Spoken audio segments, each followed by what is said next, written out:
Bismillahirrahmanirrahim.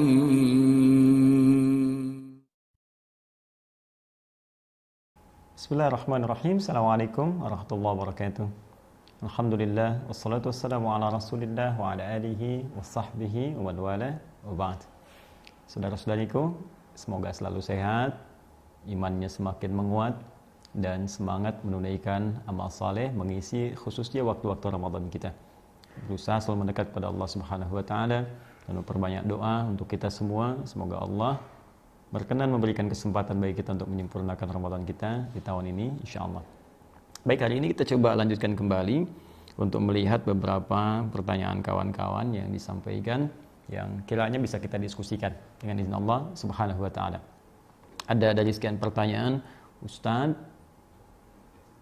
bacaan doa buka puasa itu dibacakan sebelum berbuka atau setelah berbuka?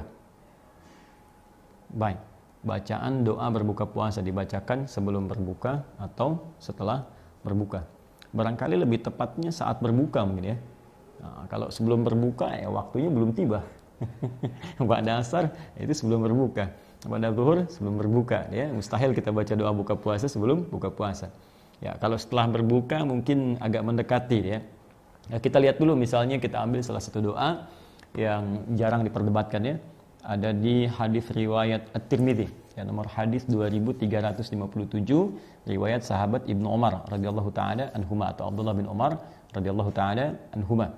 Adalah Nabi sallallahu alaihi wasallam ketika beliau kemudian berbuka membaca doa, "Dhahaba dhama'u wabtallatil 'uruqu wa thabatal ajru insyaallah." Ya, dhahaba dhama, telah hilang rasa haus itu, kemudian basah tenggorokan, wabtallatil 'uruq wa thabatal ajru insyaallah, dan pahala-pahala itu ditetapkan oleh Allah Subhanahu wa taala dengan izin Allah Subhanahu wa ta'ala. Dalam mengamalkan doa ini terdapat dua pendapat di antara ulama, setidaknya terbagi pada dua bagian. Pertama yang melihat kepada zahir teks hadisnya, ya, teks hadis mengatakan dipahami dhahaba dhama, bentuknya fi'il madhi, telah hilang ya rasa haus. Kalau telah hilang rasa haus itu kan artinya ada yang mengartikan minum dulu. Ya, karena sebelum minum hausnya masih ada. Kemudian ketika kemudian minum, maka hilanglah kemudian dahaga itu. Telah hilang dahaga artinya minum dulu, baru kemudian dahaga itu hilang. Jadi di sini ada yang mengamalkan bagian pertama, baca bismillah dulu, ya, bismillahirrahmanirrahim, atau paling singkat bismillah, kemudian dia minum, ya, lalu dia mengucapkan dhahaba dhama'u wa btalatil uruqu wa thabatal ajru insyaallah. Ya, telah hilang rasa haus, dahaga hilang, kemudian juga tenggorokan mulai basah, dan pahala ditetapkan oleh Allah Subhanahu wa taala. Setelah itu dia bisa mencicipi beberapa kurma, ya, 1 atau 3 kurma. Lantas yang terbaik kemudian dia berdoa kembali kepada Allah Subhanahu wa taala. Bagian kedua, ada juga yang mengartikan ini maknanya tertuliskan fi'il madhi tapi dipahami dengan konteks mudhari, konteks istiqbal yang akan datang. Mirip kalau kalimat-kalimat di bahasa balaghah itu maknanya i'tibaru ma yakun. Jadi diucapkan dengan kata kana bentuk madhi tapi maknanya mudhari. Seperti di Al-Qur'an, misal inna fatahna laka fathan mubina. Ya, sungguh kami telah bukakan bagimu pembukaan yang besar, ya, dengan penaklukan kota Mekah. Ya, telah kami taklukkan Mekah untukmu. Ya, padahal Mekahnya belum takluk. Nah, ini bahasanya, ungkapannya berbentuk madhi tapi sifat ini bentuknya mudhari. Ya, kalau diartikan di terjemahan, sungguh kami pastikan kepadamu Mekah akan ditaklukkan. Kami akan taklukkan Mekah untukmu. Ya, kenapa Ustaz menggunakan bentuknya fi'il madhi past tense, tidak langsung mudhari saja? Nah, balik lagi ke teori balaghah, bahwa kalau ada sesuatu yang sifatnya ingin dipastikan untuk memberikan ketenangan pada jiwa, kenyamanan dan keyakinan, sehingga dengan itu muncul semangat yang luar biasa, maka hadirkan seakan-akan peristiwa itu telah terjadi dalam bentuknya past tense, bentuk telah.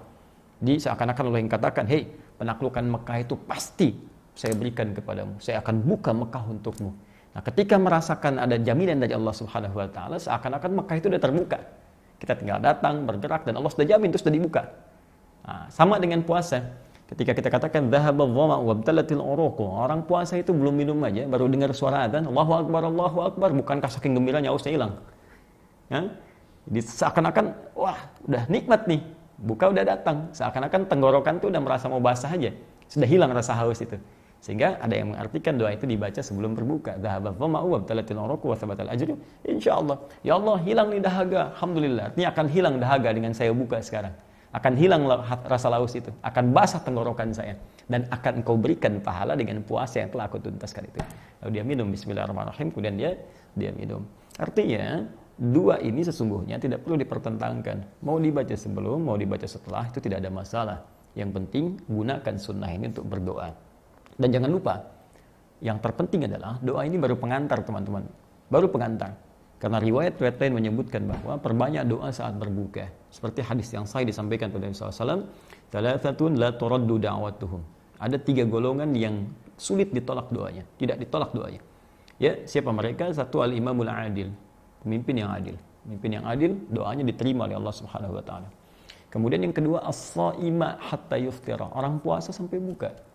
Di saat berbuka itu Masya Allah saat-saat mustajab doa, saat-saat mustajab. Minta kepada Allah, hina yuftir, saat dia berbuka, minta. Jadi ketika Anda katakan wa thabatal ajru insyaallah, pahala akan diberikan oleh Allah, ajrun. Nah, maka ada 2 jenis pahala yang diberikan oleh Allah untuk orang puasa. Ya, yang pertama, dan dua-duanya menggembirakan, memberikan kegembiraan orang puasa. Yang pertama, mengabulkan doa yang dia mohonkan. Yang kedua, memberikan pahala puasa saat tiba di akhirat. 2 ini. Makanya di hadis lain dikatakan farhatani, 2 kegembiraan untuk orang puasa. Lis-shaimi farhatani, bagi orang puasa punya 2 kegembiraan.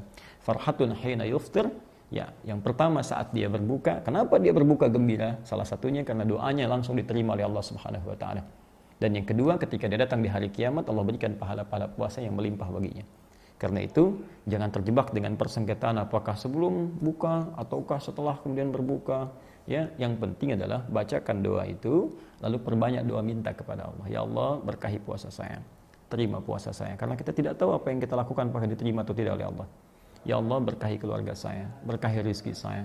Ya Allah, mohon berikan kemuliaan kepada saya. Ya Allah, berikan kemuliaan kepada keluarga-keluarga saya. Nah, ini yang kemudian kita perbanyak untuk memohon kepada Allah Subhanahu wa taala. Ya Allah, untukmu aku berpuasa, mohon terima puasaku. Dan ini rizki ya Allah, Engkau telah berikan padaku, berkahi pada rizki itu. Ya Allah, mohon ampuni dosa-dosaku. Ya Allah, berikan rahmat kepadaku. Minta, dan mohonkan kepada Allah Subhanahu wa taala. Ketika Anda bacakan ini dengan niat ikhlas, semoga itu bagian yang diijabah oleh Allah Subhanahu wa taala. Kalau yang tadi di bahasa Arab kan, bahasa Arabnya Allahumma laka sumtu wa bika amantu wa ala rizqika aftartu. Ya, kurang lebih demikian bahasa Arabnya. Allahu taala a'lam bis-shawab. Assalamualaikum warahmatullahi wabarakatuh.